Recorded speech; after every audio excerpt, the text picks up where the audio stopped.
Hello YouTubers, and welcome to a new video of Arepas for dinner. For the ones who don't know me, my name is Andrea and I make videos about my life in the Czech Republic. And this beauty here is baby Isabella, is my youngest. I have an older one called Alicia that she's upstairs sleeping, so let's see if she let us record this vlog. So many of you have asked me to do a vlog about my second birth experience, the birth of Isabella, because I did share my experience giving birth with Alicia, and it was a tragic and traumatic experience here in the Czech Republic. So this time around, I did a better research, I was better prepared, and I think it just went much better. So if you see me swinging a little bit, it's because I'm literally sitting in a chinchorro that I have in my living room because I'm that type of people, and Isabella likes it. Okay, so that's it, let's start with the video. So I'll try to more or less narrate, and I'm gonna insert photos or videos. I didn't record that much, but I did post on Instagram stories. By the way, follow me on Instagram because I post a lot there, and I don't know, I put my thoughts there. Okay, so everything started after we gave birth to Alicia in Arepas or Czech hospital. Horrible. So we immediately got pregnant again with Isabella. And this time around, I was like, no, we have to do it differently because it was so close one another that it had to be a C-section. I know a lot of people have told me, oh, you could have had a second consultation to see if it could be a normal birth. But the truth is that I prefer a C-section after having one. I mean, the recovery was awful, and for sure giving birth normally is better than a C-section, but I was scared of anything going wrong, so I was like, let's just do a C-section. So we were researching hospitals, and I went back to my original idea that was Rakovnik hospital. Rakovnik is a small town near Prague, in the west of Prague. You know, you go to the west and then you drive like half an hour or 1 hour and you're there. So I don't know for a normal delivery, but for a C-section, especially a planned C-section, was perfect for me. So we went there. I wanted to see it in person. At the beginning, we thought of getting a doula, but I was like, I don't even know what a doula would do in a C-section scenario, so no. So we just went there and they tour us of the facilities. They show us more or less the hospital was already being reformed and renewed and everything. So that was nice because we did see one hallway that was like very old, and I was like, oh gosh, again, it looks like Chernobyl, no. But then another floor was like very nice. So I was like, okay, so 50-50 here. Then they told us, why don't you speak with a doctor? So the doctor that performs C-sections, or at least when I gave birth, was her name was Victoria. I forgot her last name. I'm very bad with Czech last names, but she's not Czech. She's from Grania. So she spoke a little bit of English and good Czech with an accent, because I could tell she had an accent, but like good enough. And my husband went with me and we got to meet her. When we were talking about everything, I told her about my trauma, and I told her I had two requests. Well, I had many requests, but I had like two special requests. And those two requests were, I need a private room and I need my husband to be able to stay with me at all times. That means no ICU, no intensive care unit after birth, which is supposed to be a normal thing here in the Czech Republic. And I believe Rakovnik and few other hospitals are doing an effort to not put people in ICU. So she told me there's no ICU in Rakovnik, so I literally would give birth. They would like, you know, finish me up and send me to the room, and the room was like attached to availability, so they couldn't promise me the room. So I was like, no, you have to promise me the room, because literally I would go to another country if you don't. I am even though I do this and everything, I'm a very shy person, and I would be in a very vulnerable state, and the last thing I want is to be sharing with anyone. So she understood where I was coming from, and she told me this. Okay, since it's a planned C-section, what we can do is that we will set a date, but that day can move 1 or 2 days depending on the availability of the room. So you'll be open to that. And I was like, okay, that's perfect. Like, for me, it's not that important that it's in the exact day. I would feel more comfortable if we can like move the day 1 day more or 2 days more if my husband can stay with me. So we did that. Then I was going to Women's Health Center of Prague for my gynecologist. And once I reached the 36, I think, week mark, I was like, that's it, I want to start going to Rakovnik. So the way there is a little bit far. I was a little bit scared of that part because my mom came from Venezuela to help me out, and she would have to drive there with Alicia, my older one, because of course my husband was going to be staying with me and my mom was going to be staying with Alicia here at home, and they would come visit every day. So since the beginning I said I'm not going to stay like a bunch of nights, like I'm not going to do that. So for sure I'm going to do 3 nights, because I know like less than that can be like too harsh after a C-section, but I don't want more than that. So okay, we got scheduled exactly for when I was gonna be 38 weeks, and I was good with that because I know sometimes they want to do it when you're 39, but I was very scared of the birth starting by itself because Alicia, my older one, was an emergency C-section.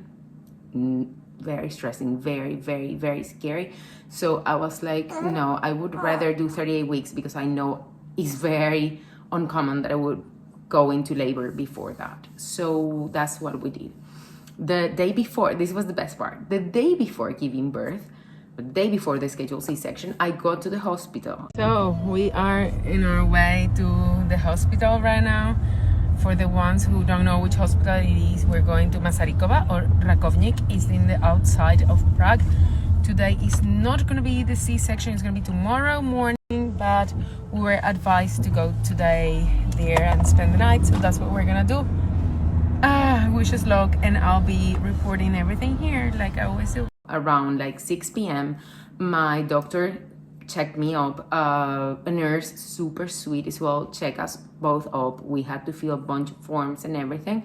Then we were put in a private room, both of us, where there was 2 beds. So one like a medical bed and the other one, I think it was medical bed too, but it wasn't like electric. So we already have the not standard room. There's Jan, I already prepared here the little welcome for Isabella, of course. The room is pretty nice. It has like 2 clinical beds, and there's like a little closet there where I put all my clothes. I don't see where to bath Alicia, but Isabella, but well, it doesn't matter right now. This is the bathroom. It's just private, which is very relieving, and everybody seems to be very fine and nice, and that's about it. The operation is going to start very early tomorrow, so I'll keep you posted. There was a TV, there was a private new remodeled bathroom or refurnished bathroom, and I was told not to eat, which is common. Me being the human I am, of course I ate. I had popcorn because, yeah, but it was okay. I knew how I react to anesthesia. Then the next day at 7 a.m. they took me to do the operation.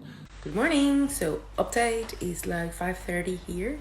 I just took a shower and I put a little bit of makeup because I'm like that. They just put me the IV with some, I guess, like physiological, we call it in Spanish. It's just the water thing, since I cannot drink water or anything.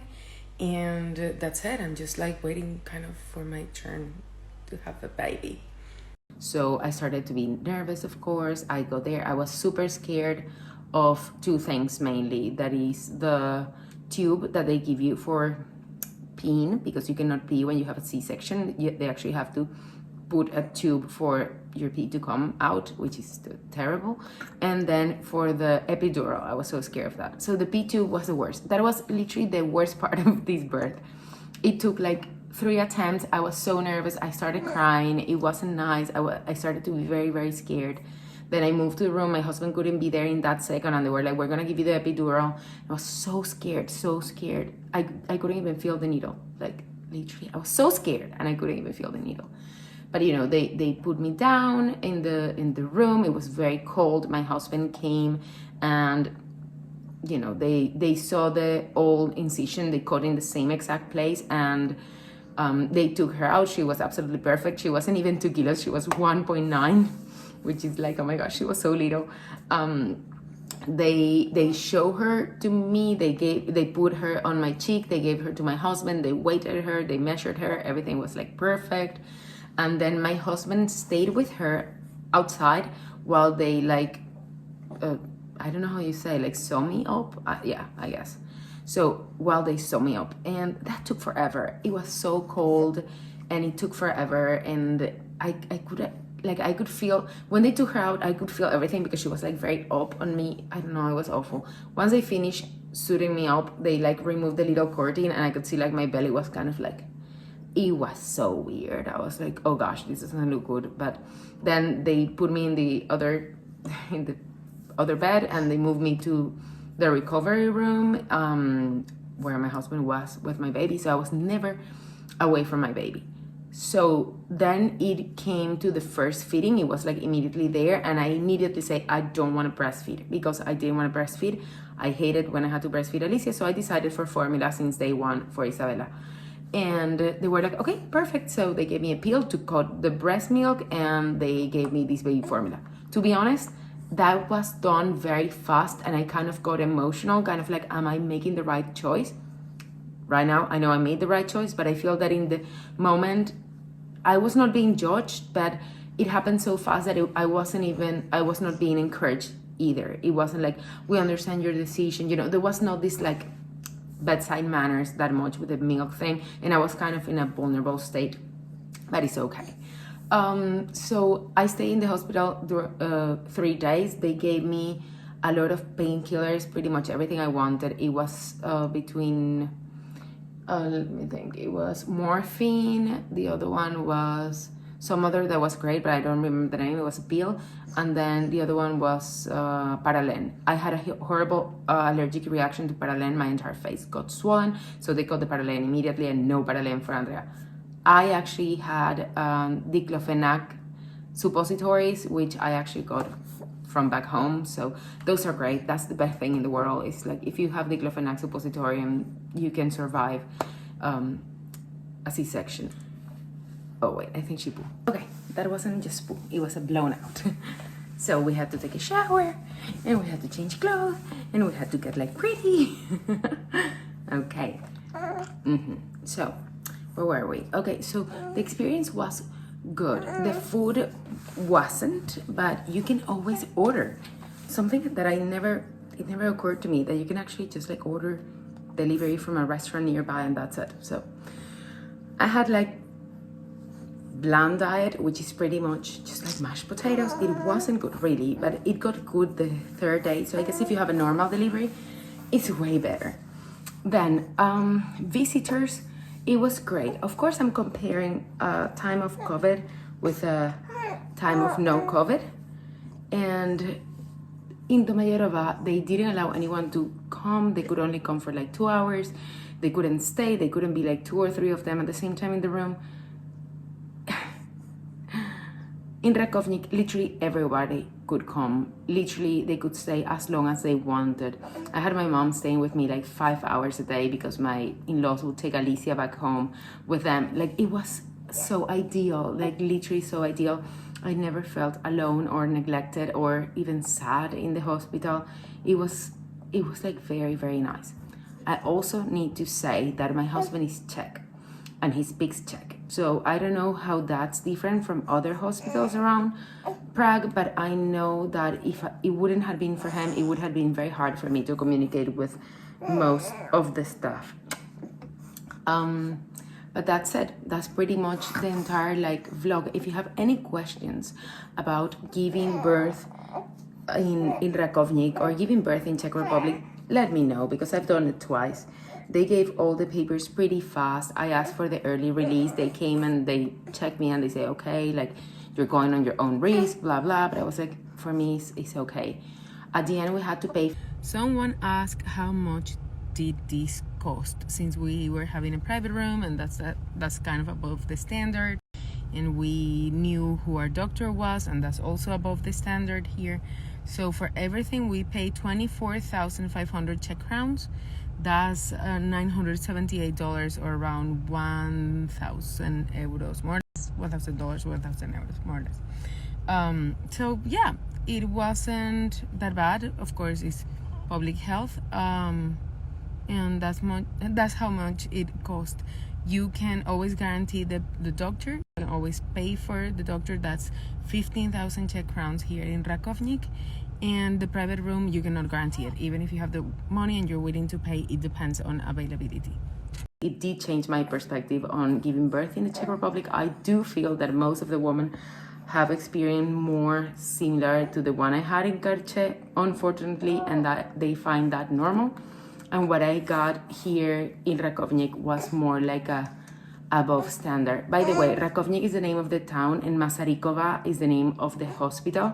It was kind of hard for me to find it because they call the hospitals by the name of the area where they are and not the name of the hospital. So the name of the hospital is Masarykova and is in Rakovnik. Funny thing is that, you know, I'm Venezuelan and Spanish from Spain as well, so they have the Spanish nationality, and in the passport, Alicia, you know, it says like born in Prague, and she's Spanish, and Isabella, it says born in Rakovnik, which is very funny. We just found that like a curiosity type of thing. And that was it, guys. Thank you so much for watching, and don't forget to subscribe and to give this video a big thumbs up. Also, let me know if you have any more questions about the birthing vlog, and as well what else you guys want to know. I know I want to do a Q&A about having 2 under 2 at the same time here in Czech Republic, and I also want to do more vlogs about life here, because this is where we are currently living. And that's it. Don't forget to subscribe, to like the video, and blah blah blah. See you next time with a new video.